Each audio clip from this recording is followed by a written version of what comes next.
ese ubundi inshuti ya nyayo imeze gute?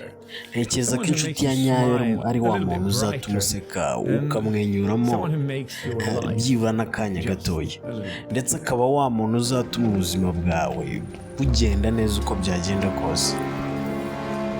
Ntabwo njya matiriza umuntu ngo amitemo. Niba utekereza ko hari ahandi byazamera neza, agenda ujyeyo. Ntabwo ndi gushaka ngo ugaruke kuko ubuzima ni buto. Utegereza utagira icyo akumarira ntacyo byaba bivuze. Nizera mu bwisanzure no mu marangamutima ya nyayo. Niba wumva ugomba kuhaba, umutima wawe n'ubundi ubwo niwo wagushimiye. Ntabwo ari ibyo ndi kugusaba, kuko nshaka kuba amahitamo atari amahitamo adafite icyo avuze. Nk'iyo umuntu uha agaciro uwo ndi we, umuntu uzanyumva. Ntabwo nshaka umuntu umba hafi kuko nta bibazo nta n'ibyago bihari.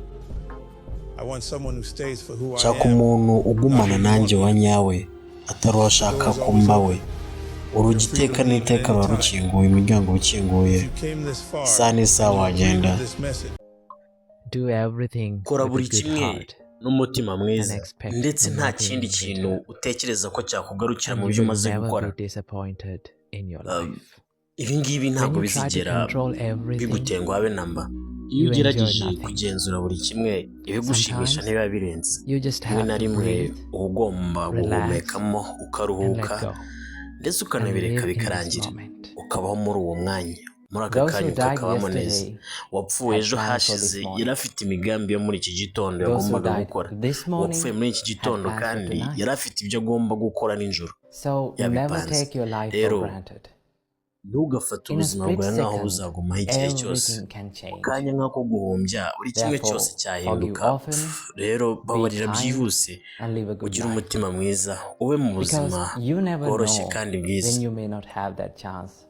kubera yuko wasanga ari nayo mahirwe yanyuma ufite mu buzima bwawe. Navuga ngo utabuze icyo abwira utumera mukanseka, nawe sinyumvira. Nyumvira, biroroshye gukunda umuntu ukimubona, ariko ntibyoroshye gukomeza kumukunda hani. Biroroha kunegura umuntu, ariko ntibyoroha gukora neza ibyo yakoraga. That's true. Biroroha kurya, ariko ntibyoroha guhaha. Ntekereza ko ari ukuri.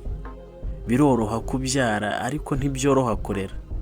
Biroroha kumanuka, ariko ntibyoroha kuzamuka. That's true.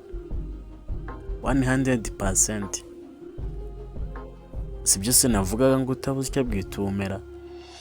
Niba nawe hari ukundi ubyumva, nyarukira muri comment wandike uko ubyumva. Ntabwo uhejwe, ntabwo uri butebwe ibuye. Ni kuri Kwizera Entertainment Group. Thanks a million, thanks a lot. Uri gushenjagurika kubera ko hari ibyo uri gushenjagurikira mu gendo unyuramo. Erega nta n'ikirere cyahora ari ubururu. Ibintu byose birarabagirana igihe icyo ari cyo cyose iyo bibonye imvura. Ibitekerezo byawe biri kubeshya, njyewe nzi ukuri. Iminsi myiza iri kugenda ikwerekezaho. Erega ejo hazaza hawe ntabwo ari ahashize hawe, kandi narahabaye. Iyo ngiyo mu mihanda hasi, iyo wumva unyeneye, ndahari kubwawe kugira ngo ntumenye yuko biri buze kumera neza. Bumwe wese ari igihe aba afite iminsi mibi, ari ibihe bibahura nabyo, ariko ujye wibuka yuko wambwiye ngo ntabwo uri wenyine. Fata phone umamagare. Mu gihe wumva wihebye, ujye wibuka yuko wambwiye ngo ntabwo uri wenyine, ahubwo ufata telefone umamagare. Ntabwo uri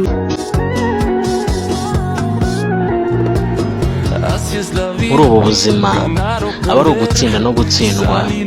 Ni nk'umunyu n'indimu mu gikomere, aho ukomeza kuva aba ari gahunda y'ubuzima n'ubundi, mu gushaka inzira ikugeza ku rubuto rutemewe. Ese